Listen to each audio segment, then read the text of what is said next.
Я да почнем от Аляска по-добре. Да, Аляска пристигнахме октомври, когато времето все пак беше достатъчно добро за нас да кемперуваме. Минус 2, минус 5 градуса. Това, което ме впечатли, са хората. Просто и природата гледаме, Discovery, Travel Channels, така да. Природата си е природа. Това, което е уникално и впечатлително, са хората. Такива чисти, душевни хора, които не се срещат абсолютно никъде, защото те умишлено са се вкарали в средата на нищото. Някъде, там, в нищото. И самите те се наричат, ние не сме американци, ние сме Аляскан. Един съвсем прост и кратък пример ще ти дам. Подготвят за нас вечеря. Подготвят малък купон. Да. И ще се пали огън. Сега всички се събират от доста далеч. Въпросът беше, защото отиваме чак там за съчките. Имаше толкова много подминахме. Да. И там, после като стегне снега и аз като позастарея, и той ми го дава в перспектива, аз тогава ще си ги взимам тия, които са около мене, където живея. Сега отивам по-далеч, защото хората мислят. Нищо няма, не са заобиколени от полицията, наречена телевизия. Не са манипулирани по никакъв начин. Абсолютно чисти хора, които говорят. И те ни изпяха Happy Birthday to you. На нас не ни беше въобще рожден ден, но казаха, ние не знаем кога и къде ще се озовете с това пътуване, но ние ще го изпееме това нещо и си спомняйте. Хубаво. Да вървим надолу. Мексико все пак. Да, Мексико. Мексиканската граница тогава по нашето време, когато минавахме преди години и половина, две вече стана, имаха доста сериозни проблеми граничарите с мексиканските дръг дилъри. Да. Картелите и така нататък. И нас се предупредиха да не минаваме оттам. Така че имахме възможност да вземем кораб до Белиз директно, да прескочи Мексико. Но реших, че това е безумие. Разбира се. Мексико е изключително интересна страна. Риск не беше. Кой знае. Ама не е толкова рисково. Не ни се случи нищо. Така че риск не е имало по всяка вероятност. Влязахме с 2 автобуса с възрастни хора между тях, точно така, за да се крием нашата малка колица и това беше.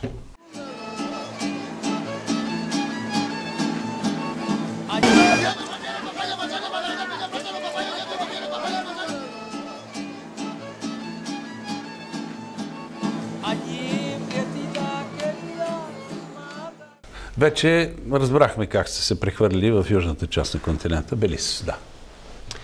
Белиз единствената англоговоряща държава в Централна Америка и Южна Америка. Оттам нататък оставаме. Просто и Гаяна се оказа английско говоряща. Но Белиз е впечатлителна. Кораловия риф има. Той е втория по големина в света. След големия бариерен, да. Там се гмуркахме и снимам подводни снимки оттам също. Друго, Белиз е 200 000 души население. Той е съвсем мъничка държава, но впечатлително красива. Да. И първична. А в Колумбия имахте ли някакъв сблъсък с престъпността? Не, ако имахме такъв, може би нямаше да сме тук. Да. Но аз спомням някакъв твой разказ Еквадор, страната на поднебесните планини. Там ли ви ограбиха? Как беше? Да, в Еквадор, в Отавало. Отавало. Най-големият пазар на Еквадор. Много прочут, много известен. Да, голям е. Ама на пазара ви... На пазара аз паркирах на огромна главна улица. Да. Жена ми тогава каза, дай да паркираме някъде, където... Спокойно. Не бери грижа. Така че останах без компютър и доста кадри от пътуването. Жалко, защото Еквадор е изключително красива страна. Аз все пак имам други. Имам 2 камери, с които съм снимал, но от едната кадрите и то до определен момент, разбира се. Еквадор, красотата, знаеш, Еквадор е. Изумително е, да. И това, което най-впечатлителното от Еквадор, което аз знам, защото ние се движихме горе по билото, в планините. Хората сееха и обработваха земята на клони, които са безумни. Няма земя. Там, ако не са терасите, те са загинали. Затова Андите са терасирани от началото. Но красотата тя са. Да. И какво следва? Следва Перу, където колата за първи път предаде Богодух за малко, кратко време, трансмисия, проблем. А ти преди това бил ли си монтьор? Занимавал ли си с коли? Да.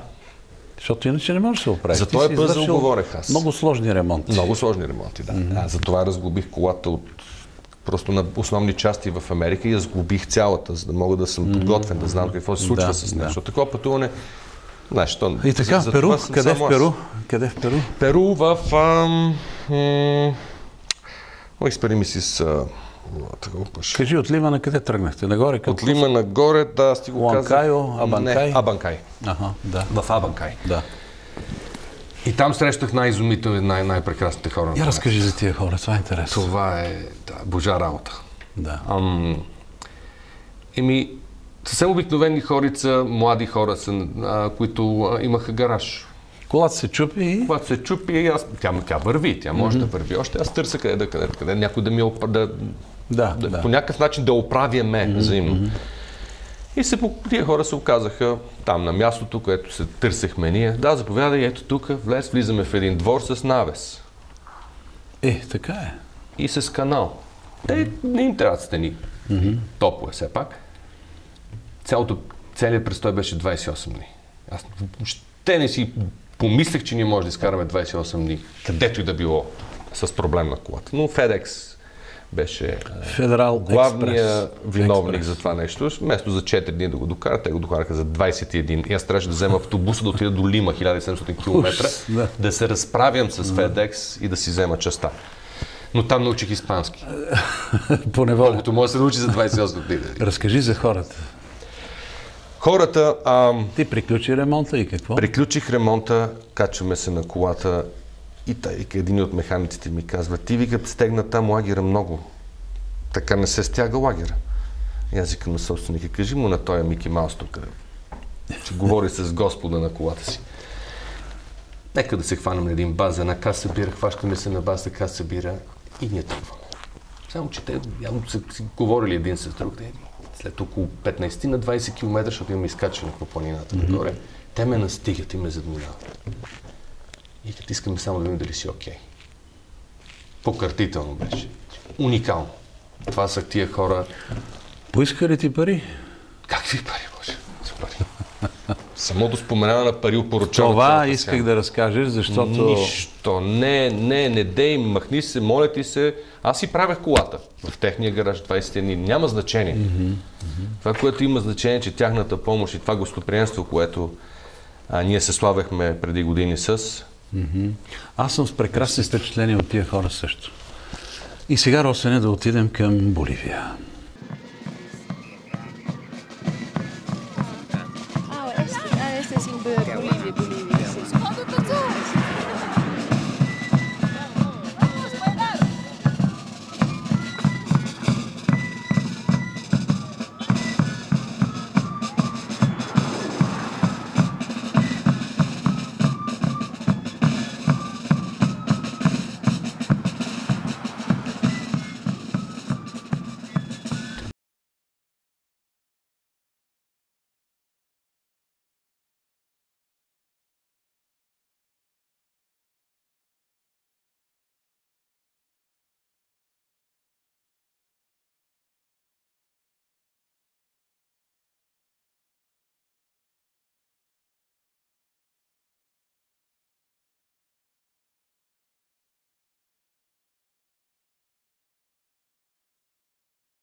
техническите термини на колата. Аз намирам и се оказвам в един гараж, който хората ми казват: работи, бе, ето, използвай гаража, използвай тоалетната, банята, храната, каквото пожелаете на тези хората. Да. Аз успях за 2 дни и половина да направя колата толкова счупена и да продължим пътешествие. Разбира се, пак не ни взеха пари, въпреки моята настоятелност. Хора, навсякъде, много добри хора. Продължаваме натам, докато стигаме вече в кулминацията на цялото пътуване. Там е просто страшно.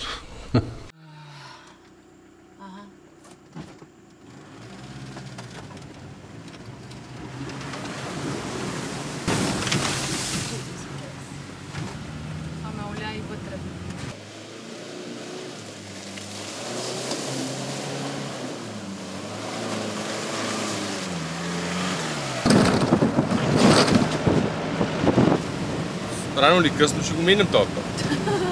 Ако трябваше да ни будне някой. Трябва, да. That was stupid. Out of all places, look at the road. How long are we gonna wait now? Can't get the car out. We might flip. So I need help.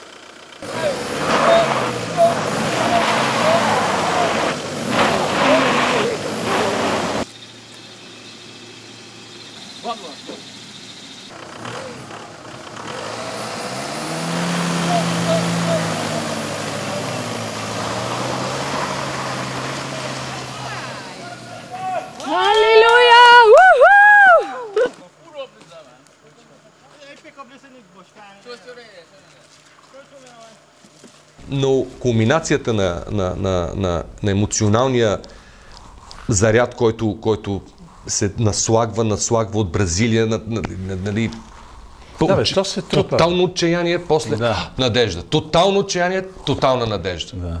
И аз вече бях готов да минавам през огън. Викам: Господ ще ми извади от това нещо. Тогава почнах да повярвам. Не може вече да не може. Всичко става, бе. Възможно е всичко. И какво?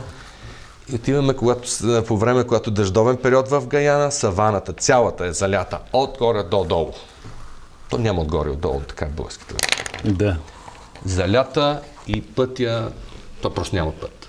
То е езеро, огромно езеро, което ние трябва да прекусим, а ние нямаме връщане назад. Такова нещо не съществува.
Трябва да сложим силикон, за да не протече, защото ние ще караме през водата.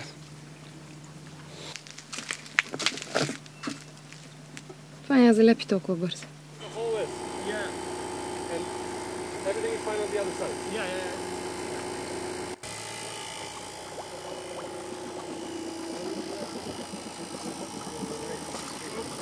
Yeah, it's steep, but it's doable.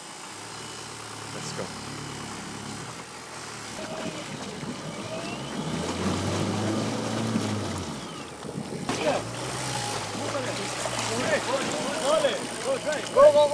Stop the engine aid.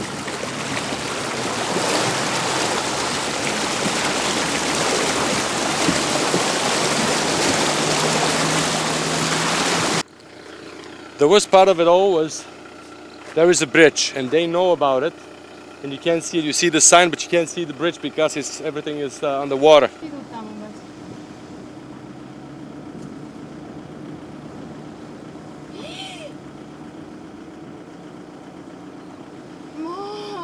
Що ходи там, бе?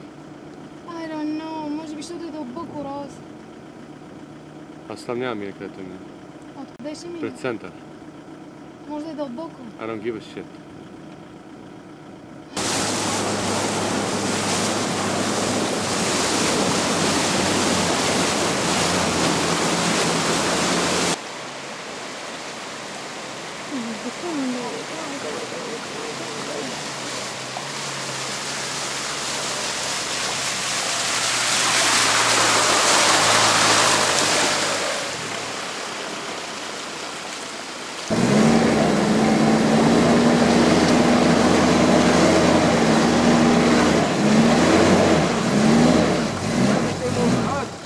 Това е. Ситуацията е много тежка.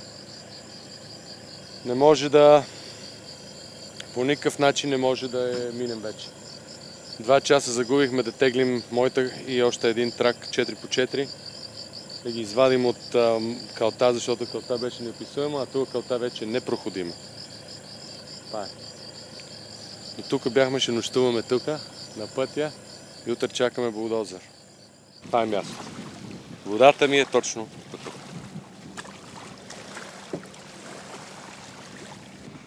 Вчера тръгнаха 5 човека, днес тръгват 5, 4, 6, 8, 9 души. Оставаме без хора за бутане.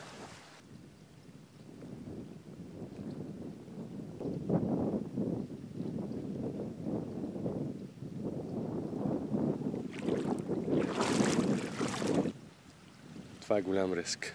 Това е огромен риск. Не знам дали се служава, но според хората имаме ангели над колата. Определено вярвам в това, защото това, което се случи последните 20 дни, аз не мога да го обясня по никакъв друг начин.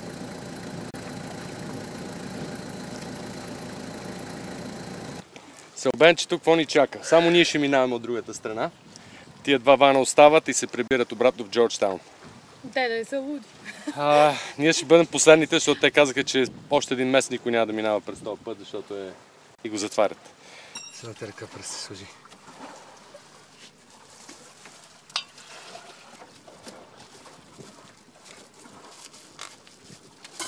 Чакаме трактор да дойде да ни изтегли от тук. Водата става 1,40 м дълбока. Просто е невъзможно с колата. Аз мога някъде около метър, но не повече не. 1,20 м максимум. Сега запушихме всичко, което трябва. Подготвяме се, слагаме компютър и всичко по-нависоко. Каквото е такова. Ще се напълним с вода до шия.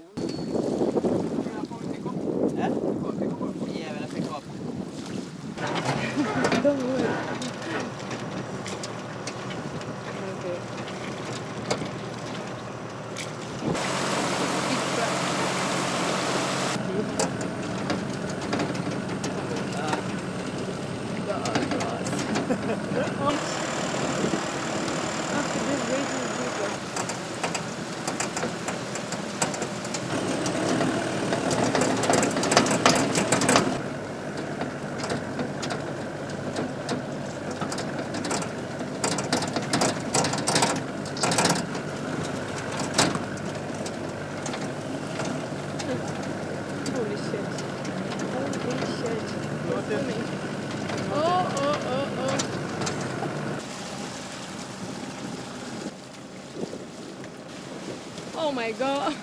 Oh my god! Oh my god! Now, big thing is starting the car. It should start. I'm not doubting that, but I have a little doubt. Какво направя сега? Идем да палим колата. Е оттам, снимаме насам.